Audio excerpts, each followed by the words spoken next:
All right, welcome back everybody to another video. Today we are talking about flaking, okay? Being unreliable, saying one thing and doing another, okay? All of those things that people tend to actually really not like. You only get so many of those and then people start to not trust you, right? You know what I'm talking about. I'm sure that somebody in your life is a chronic flake. Like, you're like, yeah, we're gonna meet up, we're gonna get drinks, we're gonna go see a movie, and it doesn't have to necessarily be somebody you're dating. It can be your sister or your brother, it can be a friend, or maybe a certain kind of friend that you have. Like, okay, every time I make a friend with this sort of person, they tend to be a person that flakes a lot. So what do? You develop a kind of resistance towards those traits that lead on to flaking. Okay, so this is also, like I said, unreliability. Okay, saying one thing, doing another, all of that. It kind of borders on lying a little bit. All right, but it's usually a little less severe than that, but still very annoying over time. So why do we not want to be flakes? Okay, well, because just kind of what we just said. Uh, if you don't like it happening to you, why would you think anybody else would like it? Okay, so there's a very famous quote out there. I forgot who says the quote a lot. It might be Warren Buffett or Charlie Munger, somebody like that, or maybe they got it from somebody. But it goes something like sloth and unreliability, right? Are some of the most dangerous traits to have.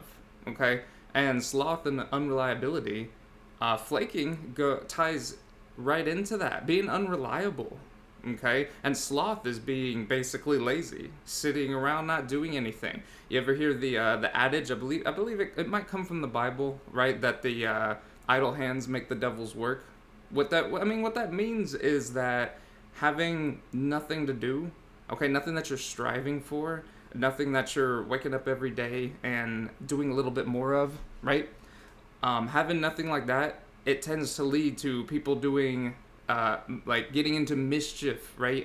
Maybe even getting into criminal activity. Okay, so it's important to stick with something once you started with it, right? Now that doesn't mean that every single thing you need to stick with until the day you die. Okay, there's a lot of studies on the trait grit, right?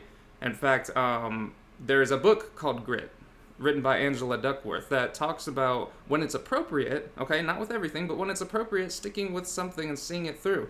And I would say when you set up meetings with people, when you're going out for drinks, when you're telling your boss that I'm going to come in for these days, okay, I'm going to be there on time every day, all right? Like when you start a job, okay, it is built in to the basically not the contractual agreement, but essentially so that it's understood you're going to be there on time every day. Okay, somebody who is chronically late, even if they don't flake, okay, that's a sign that, hey man, you need to watch that sort of thing because it can lead into other traits. Okay, you don't want to be late.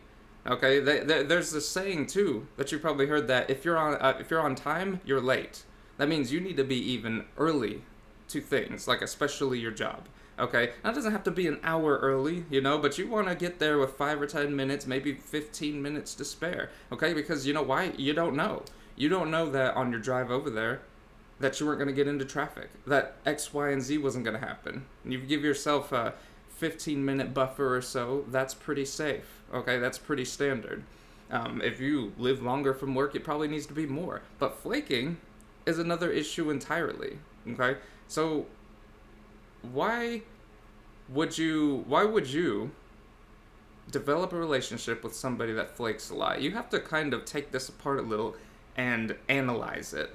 Okay, and a lot of people get stuck in those kinds of relationships because they're dependent on that other person. Let's take an example that a lot of people can probably, one that might have even came to mind for you, okay, is that, okay, I just met this girl, okay, and if you're into men, I just met this guy. Doesn't matter what it is. It's like, okay, I'm into them, I want to go on a date with them, I want to maybe make a relationship out of this. Now, it's natural to feel that way, okay, but if they flake on you and it's not something that is reasonable, of course you're not going to be mad at anybody over an honest mistake, or if there really was traffic, or if somebody really was sick. things happen, yes.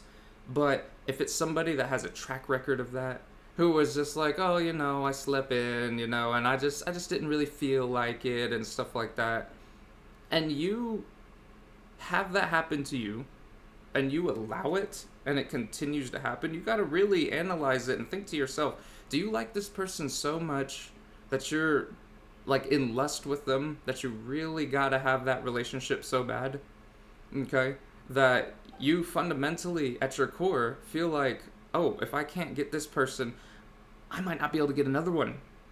Okay? I'm gonna be doing one of these videos on here on the subject of codependency, maybe a series of videos on that, and about standing on your own power. But think about it. If you're continuing to allow people to be flaky, to be unreliable, to have that sloth, also that ties in with this, because a person with sloth, that leads to unreliability way more, to flaking way more. You know why? Because they get up that day and they're just like, oh, I stayed out too long last night. I don't want to meet up with this guy or this girl or my friend or my brother or sister. I just want to stay in bed, or I just want to watch some Netflix or something. You know what I'm talking about, okay? Try doing that at your job a few times and then you'll be gone. All right, unless they really need you for some reason, in which case that's not really a healthy relationship. I mean, you can do what you want, but if you think about it, when you have that neediness there, that creates a lot of tension. Okay, that means that one or both sides of the relationship aren't truly happy. Okay, so think about that. So you wouldn't get into a relationship with somebody like that, but this doesn't just go for love. It's also friends. How many times in your life, you might be able to think of a few, that you stayed friends with somebody? I mean, you don't necessarily have to kick them completely to the curb and be like, we are not friends anymore. But it's about the amount of effort and energy that you put into a situation, okay? And is it given back to you? Is it taking a lot more? Is there a lot of mental energy that you always have to set aside in your mind? It's like, man, every time I try to hang out with this person, what do? It's a day or two before the thing. It might even be the day of that they're like, oh, we need to postpone in an hour. Oh, I forgot I had this thing, or oh, I made another appointment with somebody or plans with somebody and I forgot. Okay, that's they're sending a strong signal that you don't matter. And why would you give time to something that is giving you that signal constantly? I'll tell you one thing right here. The best antidote for that is to don't respond anymore. Don't be responsive. Don't give that any more energy. Okay? Because here's the thing. You'll have a lot of people that are like, yeah, we just weren't clicking. I just didn't want to really hang out as much anymore, or I just got a lot going on or whatever, and they'll fall off. And a lot of other people will do this. The fact that you don't tolerate it anymore, okay? The flaking, the unreliability, the saying one thing and doing another. What happens? The fact that you're not tolerating it anymore, you're not feeding that habit. And that's when they're going to realize that, oh, okay, they're serious, and look at themselves. A lot of them, then they'll come back to you and try to make amends. It's up to you whether or not you want to give them another chance. I am definitely all for a second chance, okay? But if a person does it like 10 times, at some point you gotta start thinking, okay, is this worth my mental energy? Every time I book something with them, I gotta leave an hour or two of space in front of and behind the thing we're doing, because I know they want to be late, or I know they want to alter the plans. Maybe I have to leave a day or two of space because maybe they want to do it this day. No, you can't be doing that, right? That is going to consume your life. So the antidote is to cut it off. Be like, look, this is what you say when they ask you, okay, hey, why don't you want to hang out anymore? Because they will. You have 2 or 3 or 4 people in your life over a year or two, especially, that do this a lot, and you start doing this back to them, not giving it any attention. They're gonna come to you, and what are they gonna do? They're gonna be like, what's going on? Why aren't we hanging out? Or if it's a lover, it's like, oh, don't you like me? I thought you liked me. Or I thought we were doing this, or something like that. You're gonna get that happen to you, and that's when you reply, well, how can I do this? How can I do that? How can I make plans with you? Because you always break them, and it's a sign of serious disrespect. Okay? And anybody that's worth your time, who really does care about you, Okay? Sometimes people have a bad month, okay? And they really do care about you. They're going to look at that and be like, "Yeah, you're absolutely right. Okay? I've been really crappy. I've been a piece of shit." Okay? They might not say it in those terms, and you probably don't want to, depending on the person, like start calling them names and stuff like that. But they might say it about themselves. They're like, "Dude, okay, listen, bro. You're right. I've been a piece of shit. I'm going to start cleaning up. I'm gonna, like, give me a little bit of time. I need a couple of weeks to get out of this thing." Maybe they really have something, and they'll turn it around. Because a person who is worth a damn, that you want to keep around, okay, and who really does value you, whether it's love or relationship, your brother, your sister, or whatever, okay, they're gonna understand that, and they'll make steps to change it, okay. And if they don't, great. It's good either way, because if they're gone, that gives you room to bring in somebody who you can invest time in, who you can count on when you make plans, when you need something, when you just want some companionship, okay? And on the subject of love, okay, if you're going after a girlfriend or boyfriend, you don't want somebody who is going to be like that most of the time, even half the time, even a quarter of the time in your relationship. You don't want to be with somebody who's going to be flaky and unreliable and slothful, okay?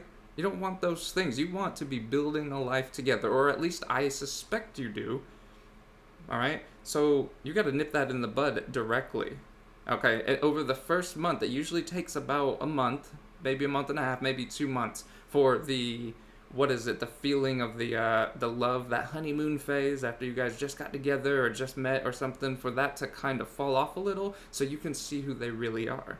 So you can see who you really are in relation to this relationship, because they might be a great person, and it won't work out because you're just a little too different. That's okay. But what's not okay is if they are flaking. Okay? So many people around me, like, I see it happen to them constantly. I mean, it's not funny, but there is a sort of comical irony about it, because you're like, listen, what you do is don't give it attention anymore. Here's the thing. The one way to make these things go away is humans respond to incentives, okay? If you keep feeding it, it'll keep happening. They have no incentive to change, right? So how can we use this in a reflexive sort of way, meaning on ourselves? Okay, well, one, you don't want to become unreliable. You don't want to become flaky. You don't want to become slothful. Okay, you ever hear the adage, if you're not growing, you're dying? Okay, like stagnancy is really not a thing. Okay, in that, I mean, yeah, it's a thing, but it's not a state you stay at forever, because everything around you keeps going up. Think about it this way. You guys know what inflation is? I'm sure we've heard about that a lot the past couple of years, because there's been a lot of it. So basically, a small definition of it is a currency, let's take the US dollar, for example, is worth a little bit less every single year. You know, depending on the year, 2 to 3% less every single year. On years with hella inflation, it could be 5% less, 10% less. If there's a huge, like, a crisis, it could be 100% less. Your currency ain't worth shit if it crashes completely. You guys know what I'm talking about. Anyways, you can count on between 2 and 4%. You know, if you're investing, you might want to count on a little more than that, just to leave room for error, because sometimes things happen. We've had a lot of inflation lately. Okay, now why am I bringing that up? Because we're talking about stagnancy here. Stagnancy really isn't a thing, because it is a thing, but people conflate it with everything will be exactly the same if you stay stagnant. That isn't true. If you stay the same, if you make $60K a year every single year for the next 10 years, it's not really the same. You're not stagnant. You're on a downhill. Whichever way this camera turns me around sometimes. But you know what I'm talking about. You're on a downhill, because every year it's worth a little bit less. So when you stagnate, you're really going downhill. You don't plateau. You're going down. You're dying if you're staying the same, because every year the dollar is worth a little bit less. But you're still making the same $60K. Does that make sense? And after 20 years, 25 years, that $60K is only going to be worth half, maybe less. And if you've stayed it there, you see what I'm talking about. This is why stagnancy and slothful behavior is not something you want to happen to you, because it's not just money. Money is just an example, an easy one that we can latch on to, to um, metaphorically illustrate what will happen to you with your mind. You stay stagnant with things, you're not growing, and you're being slothful, and it will lead to unreliability. Okay, there's a quote out there, man. Let me see if I can get this right. It usually starts with like the egotism, thinking that, yeah, man, I got this, I don't have to go to school anymore, I don't have to read any books anymore, I don't have to learn anymore, I don't have to try harder at work, I don't have to make investments. Okay, not everyone needs every single one of those things, but you know what I'm talking about. You want to be on the uphill, going up, getting a little better every single day. Going to the gym, getting a little better every single day. Making a little bit more money every year. Reading more books. If you go to college or school or something like that, great. Doing a little better every day. Okay? Because the quote goes, if you're not doing a little better, that is being egotistic. Think about it. Egotism is, what happens to that? Egotism leads to complacency. You're like, I'm so good, I'm going to become complacent. Okay? I don't need anything else. I'm the best that I don't need to be any better than this. I'm so good, everything's rocking. That's complacency. Complacency leads to stagnation. Stagnation is what we were talking about, where you plateau out and you're like, well, things are still okay because I'm still making the same amount of money. I'm still just as smart as I was. I didn't get any dumber. You will get dumber, though, if you don't keep exercising that brain. The brain is like a muscle. You stop going to the gym, right? What happens? The next time you go, in 2 years from then, you're going to get your ass beat. You're going to be like, damn, I thought I used to be able to lift this much. I used to be able to run this much. I used to be able to stretch this much. You know what I'm talking about? Same thing with your brain. You gotta, every single day, you gotta do a little bit, even if it's just reading one page of a book. Okay? If you gotta start there and ramp it up. Okay? And that is stagnation. Stagnation leads to that decline we talked about. Stagnation leads to irrelevance. Okay? That means you don't matter. Right? And irrelevance leads to death of anything. Because if something doesn't matter, it isn't important. Okay? If a business becomes irrelevant, it dies. Do you see what I'm saying? Okay? So that is why slothful behavior, reflexively, the whole theme of this video, that flaking, that being unreliable, the slothful behavior, saying one thing and doing another, over time, if you're doing that, okay, to people, to yourself, you say, dude, I'm going to get up today, I'm going to go to the gym, I'm going to get up today, I'm going to pick up a shift at work because I need to pay down some debt, okay, and you don't do it, or you're being the asshole and friends are making plans with you and like, hey, we're going to go out for drinks, right? Hey, we're going to go on this vacation, right? Hey, we're going to meet up here, right? Even if it's, hey, we're going to have a phone call today, right? And you keep on with the slothful, not the slothful, the flaking, you know, part of it's slothful, and not just flaking, but being unreliable, doing one thing after having said another, that has a magical effect on your brain, a deteriorating effect, because habits are formed like that. That is how habits are formed. And then eventually it won't be your choice anymore, right? Eventually, think about it, eventually you always keep a bag of chips around your house or some candy.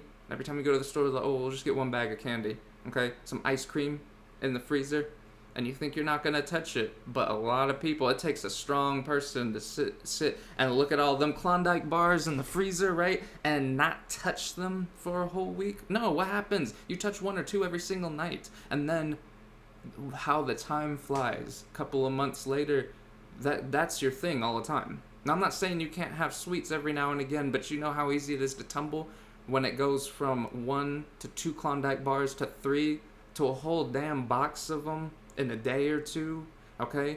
Now, we're just taking that as an example. It's the same thing with money. You're spending money, you're like, oh, well, I can buy this, and yeah, we can get the steak instead of the chicken all the time. Make it more expensive. You know, if you're at Chipotle, they charge for guacamole, okay? And guacamole is great. But if you get that every time, then you're like, let me get a lemonade too. Let me get a bag of chips too from them. Let me get 2 bowls instead of 1. Okay? I'm not telling you how to spend your money, but I'm just saying, do you see, there's a thing called the commitment consistency bias. That means every time you commit to something, it makes it easier to keep falling down that hole and committing more and more and more. This happens with money a lot, right? Like, not just at the grocery store, but with subscriptions, Netflix, Hulu, HBO Max, okay, Amazon Prime, or whatever. How many subscriptions do you have that you thought to yourself at one point, man, I'm just gonna get one, and now it's five? Okay, like I said, there's no judgment here. I'm just giving you examples. We're making a blanket statement here that commitment, consistency to things that suck, okay, are going to make you go downhill. Okay, now you need some of that fun, of course, but the good thing is it works the other way. You can go uphill by reading a page every single day. You have this 300-page book. Oh my God, I can't finish that in a week. Okay, don't start off with finishing one book a week. Read one page every single day for 30 days. You know what's going to happen? You're going to find time. It'll just happen in between, and you'll be like, okay, today I want to read a page and a half, 2 pages. And it'll ramp up accidentally. Your mind will be trained to get out of that sloth, okay? That slothful behavior. It'll want to go 5 pages, 10 pages, 20 pages in a day. And then you'll ramp up, okay? Like I always say on these things, how do you eat an elephant? One bite at a time is what they say. You know, if you look at an elephant and try to eat the whole damn thing at once, you're gonna choke. Alright? So, what do we talk about today? Slothful behavior. We don't want to do that. We don't want to be unreliable, okay? Because it's not just what it does to other people, which sucks, but it's what it does to you. Your brain literally will grow its neurons in different ways to make it easier for you to become unreliable with everything, not just with the one thing or the 2 things that you become unreliable with. And other people, I'm saying other people who are smart, because if you're watching something like this or related to something like this, then you're a smart person looking for self-improvement, looking for that, what we've been talking about, going up the graph, right? Getting a little better every day. If you're a smart person, think about this. Other smart people will see. Unreliability, that's like sloth, and unreliability is one of the worst things that you can do to a wealthy person or around a wealthy person or a rich person. And it doesn't have to be money. A smart person, an influencer, okay, a boss, a quality woman or man that you want as a relationship. Sloth and unreliability, okay, flaking, not being able to be counted on. They can't count on you. That's the worst thing. They're like, nah, but we don't need anybody like that around, okay, and neither do you. So I invite you to leave a comment below with your experience with that, what's been going on. If you see it in yourself, you can leave it with that too. Be real. There's no judgment here. As long as you're trying to be on the rise, okay? Everyone's starting from somewhere. I've been as guilty as anybody else for being unreliable, okay? So you can leave a comment below with yourself or someone else who you see this quality and you're like, hell yeah, man, we don't want any of that kind of thing influencing us or around us even, excuse me. And, you know, make sure to hit the like button, subscribe if you haven't already, and we will see y'all in the next one.